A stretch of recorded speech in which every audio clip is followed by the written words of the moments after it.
Our first conversation is with a Baltimore resident named Greta Carter. In 2006, police shot her 14-year-old son, Kevin Cooper, in the kitchen of her Southwest Baltimore home, while Miss Carter was holding her 6-month-old granddaughter in her arms. Here is her story of what happened that day, told in her own words.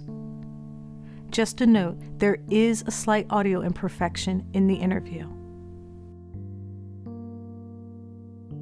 Oh my gosh, Kevin he was awesome. He was a son, he was a friend, he was an uncle, he was a student. He had, lots of friends, and he really enjoyed sports. Football was one of his greatest games. He played football. And during the football, he won all kinds of trophies and medals. He played for the Gwynns Falls League, Little League through Gwynns Falls. And he was just awesome, he just had fun. He just enjoyed life. And one of the things, his dream was to be a quarterback for the Miami Dolphins. He loved the Ravens, but he wanted to play for the Dolphins. And he was an entrepreneur. He had his little snowball stand, and he sold little candies and potato chips, and he just was an all-around good person. Well, prior to, I lost my oldest son, Ronnie, in 1998, along with my sister's son and my cousin's son. So we lost all three of our boys in a very horrific car accident. So our household went from this happy household full of people, Kevin with his older brother, my daughter had just went into the military, that it was just Kevin and I. Went from, a married woman to a divorcee. And so it was just him and I. And Kevin was depressive because of the so many losses. One day you have your brother, your cousins, and your sister, and everyone in the household too. Now has turned into, it's just him and I. So he was very, very depressive at that time. He really missed his brother, he missed his sister, and he missed his cousins. So he became depressive. On the day of August the 12th of 2006, Kevin, during the holidays and different episodes, as he, thought about his family members, he would begin to cry and have little outbursts. So he was having a little emotional breakdown that morning. And I'm very active in the community. And so the police station is only a half a block down the street. I grew up with community policing. The police knew the community, and the community knew the police. So I called 911 to have an officer come just to have a conversation with Kevin, not knowing that the officer would ultimately take my son's life. On that morning, it was a little after 9, 2 officers arrived. Kevin had no shirt on. He had only on a pair of basketball shorts. And the 2 officers arrived. The one officer, he said that the call was abated, and meaning that the call was over, all was done, and he was leaving. The other officer said he was staying to get my information. So as you can see, our home doesn't have a back door. The exit to our home is down in the basement. So Kevin, when the 2 officers arrived, he was sitting out in the yard. And he was sitting down on the ground, and the officers spoke to him, and they spoke with me. And the one left, and the other officer said he needed more information. So I gave him my name, my phone number. What more do you need? Kevin got up from the ground, and he walked into the basement from out of the yard where the officer and I were standing by the back door. And as he walked past the officer, he was only 14, and he was mumbling. And the officer quickly went from asking me questions to zeroing in on Kevin. He walked up the basement steps. He followed Kevin on our first level, and he followed him upstairs on the second level. The entire time, my daughter's in the military, fighting for our country. I was in care of her young baby. She was only 10 months old, so I had the baby in one arm, and I still had my phone in my other hand. So I followed the officer, and I'm asking him constantly, why are you still speaking to my son? You should be having a conversation with me, not my son. So the officer followed Kevin upstairs, and he's bickering back and forth, So I was like, sir, you're supposed to be talking to me, not to my son. He's a child.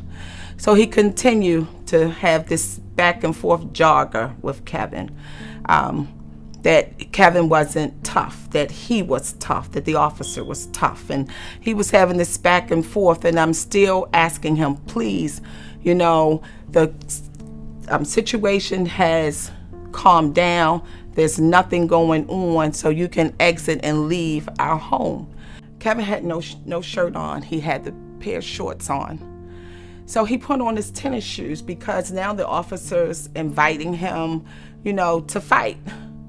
And I'm, sir, why are you speaking to my son in this manner? Number one, you're not his father. You have gone from a police officer, now you're talking on a level with a child. Kevin came down the steps. Again, the front door is behind us, so I asked him to leave. He still continued to follow Kevin. Kevin walked into the kitchen, and he picked up this plastic dustpan. And it's a little dustpan that you get from the dollar store that has the plastic at the bottom and this little plastic handle that you get from the dollar store. And he picked up that little dustpan. And when Kevin picked up the dustpan, the officer maced him, and then he shot him. Oh my gosh, that was the worst day of my life. I think I was more in shock. I started screaming as to, why are you shooting my son? You just shot my son. There was no words exchanged. He didn't say, put down the dustpan. He just maced him and he shot him. Then he got on his radio and he started to call a signal 13.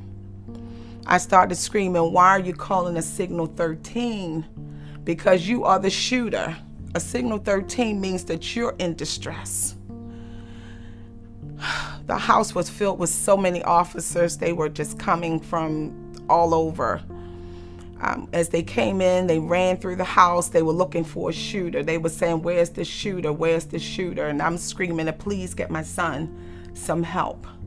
Get my son some help. I could see his face grimacing. He was, his eyes were already going up in his head because when he sprayed the mace, that blinded him. So as he was, blinded by the mace, his head was going back, and then he shot him. So he was still trying to recoup from the mace. The officers ran through the house. They started closing the windows as opposed to opening the windows. The mace out of the house. They started screaming to get me out of the house. And I'm still screaming, please get my son some help. They instructed me that I needed to get out of the house. So I went out, they escorted me outside, and I sat out in the sidewalk on the gutter. My neighbors were coming and asking that we need some help. And I just was screaming, please get my son some help. When the ambulance arrived, I thought the ambulance was coming to get Kevin. The ambulance wasn't coming to get Kevin. The ambulance was getting the officer. The first ambulance, the officer came in the house. He went back outside, and then he sat down on the curbside. And as he sat on the curbside, the ambulance started tending to the officer. And Kevin was still inside the house, and I'm screaming, how are you tending to this officer, not getting my son some help? they was like, "Miss, please calm down, calm down." And I couldn't calm down because I knew my son was wounded inside of the house. I didn't know where he was shot. I just knew that he was wounded and he needed help. The second ambulance arrived. And when the second ambulance arrived, that's when they brought Kevin out. And I was just frantic. I was screaming and screaming. But there was detectives. I could see them coming with these suit jackets on, so I knew that they were detectives. And they said that I wanted to go to the hospital with Kevin. They said I couldn't go to the hospital. I had to go with them to make a statement. So not thinking, because it was just so chaotic and all taking place, I wanted to see my son. So I said, okay, I will agree to go with you down to the police headquarters if you would take me to see my son. They kept telling me that he was fine, he was okay, he was talking, that all was well. It's like minutes, I guess, were hours, and those seconds turned into hours, whereas I'm still thinking, that this is just like 5 minutes, 10 minutes, not realizing the time that had expanded. They said I couldn't use the phone, I couldn't call anyone, I needed to make a statement, and I gave them a statement. And at the end, they said that Kevin would be under arrest. And I kept saying, why is he under arrest? He didn't do anything. The officer is the one that was extricating all this situation, an already quiet situation. I said, this was the officer. They said, ma'am, that he struck the officer. I said, he never struck the officer. He said, to see my son. They said, your son is fine. He has charges, and we're going to take you to the hospital. So they instructed the officer to drive me to St. Agnes Hospital. When I arrived at the hospital, the first person I saw my pastor and I saw my neighbor. And as they were staring at me when we got out of the car, and the way they were looking at me, I just passed out. When I came to, they were telling me that Kevin never made it. They knew he was deceased, that the bullet had burst his heart, that he was deceased.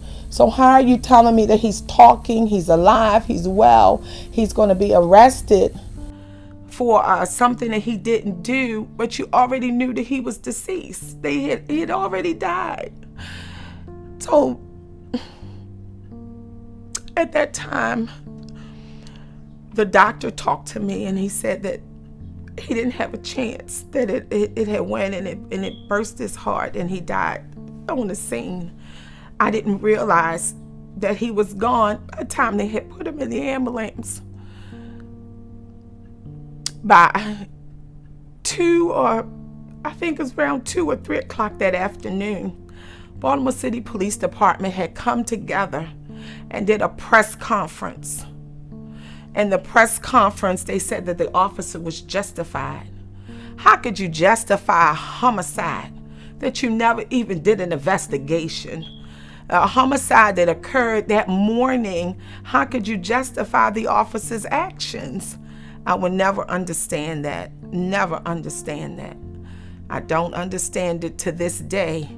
August of 12th of this year will be 12 years of Kevin's death, and I still don't understand how could they say that the officer was justified. I wrote letters to every political person. We were in the middle of election year. Nobody wanted to touch the case. It was like this hush-hush, sweep under the rug conversation. Nobody wanted to talk to me or my family. So we sought the help of Mr. Dwight Pettit, the attorney. In 2007, in February, I received a phone call from the detective to say that the officer wasn't criminally charged. I knew he wasn't going to be criminally charged because the day of the incident, you already said that the officer was justified from taking my 14-year-old son's life. It has truly been a devastating experience. It has turned my family's world upside down. For 1 minute, you're right side up, and the next minute your whole world just goes toppling upside down, not knowing where to go, who to get help from, who to talk to, because it's like everybody don't want to have a conversation, from the mayor's office to anybody from the state's attorney's office. No one ever called to apologize for taking my son's life, just unjustly, just like a bag of trash that you just swept him under the rug. So I refuse to let this city just sweep my son's death under the rug. I've been his voice, a voice that has been crying out from the grave all these years for the truth to be told, that he had no chance. The officer was not in any type of danger. He was in no harm for him to take Kevin's life. This has been really a traumatic experience.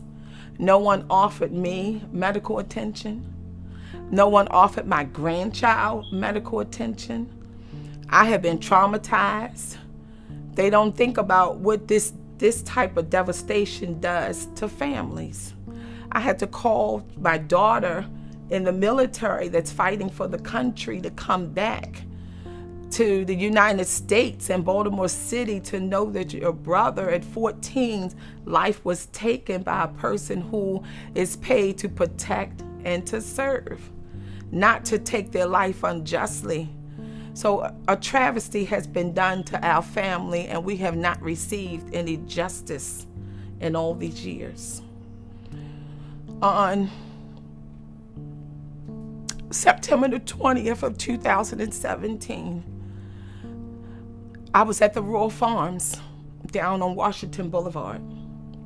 After the officer, Roderick Mitter, took Kevin's life, he was moved from the Southwest District Police Station. On that day, which he may never admit publicly, but in our private moment in the store, in that encounter, he realized in his heart that he did something that was not right. So as I said to him, I forgive you because I don't want God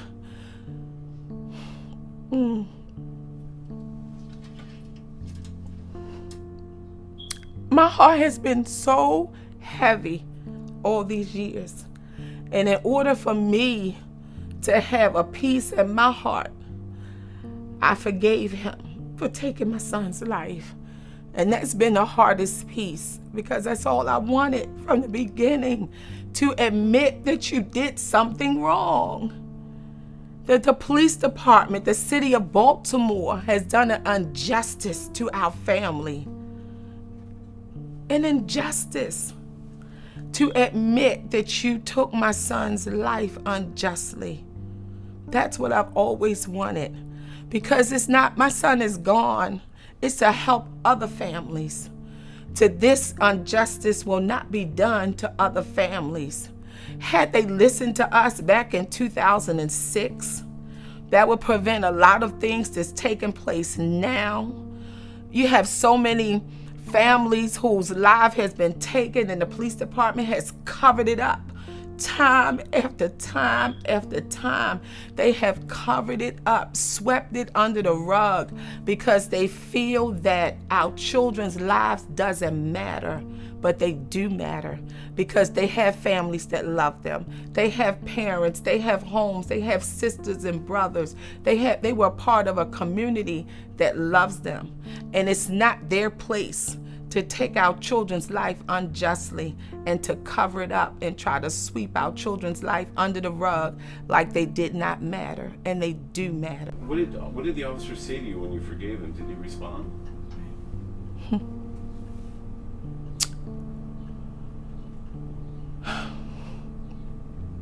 He responded. At first, he didn't speak. He wouldn't talk. He just put his head down. I extended my arms out and I hugged him. I extended my arms to him.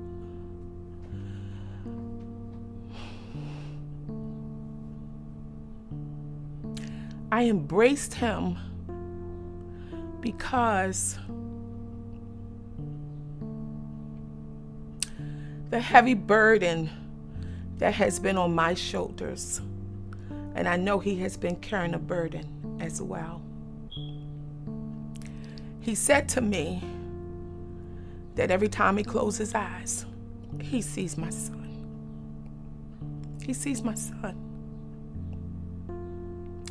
That's why I embraced him, to let him know, as Kevin's mother, you took my son's life unjustly in front of me.